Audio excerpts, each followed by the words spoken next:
नमस्कार, मी प्रतीक्षा. DNA मराठीमध्ये आपलं स्वागत. ऑल इंडिया मजलिसे इत्तेहादुल मुस्लिमीनचे प्रमुख आणि खासदार असुद्दीन ओवैसी यांचे अहमदनगर शहरात आगमन झाले असून आज संध्याकाळी 7 वाजता मुकुंदनगरमधील CIV ग्राउंड येथे ओवैसी हे जाहीर सभा घेणार आहेत.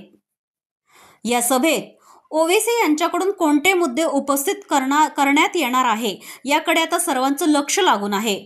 खासदार ओवैसी यांच्यासोबत नगर शहरात MIM प्रदेशाध्यक्ष इम्तियाज जलील यांच्यासह मुंबई प्रदेशाध्यक्ष फारुख शाब्दी, माजी आमदार वारिस पठाण यांचे देखील आगमन झाले आहे.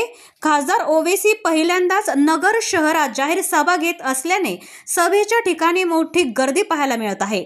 तसेच पोलिसांचा देखील मोठा फौजफाटा सभेच्या ठिकाणी दाखल करण्यात आला आहे. प्रतिनिधी मुंतजीर शेख, DNA मराठी, अहिल्यानगर.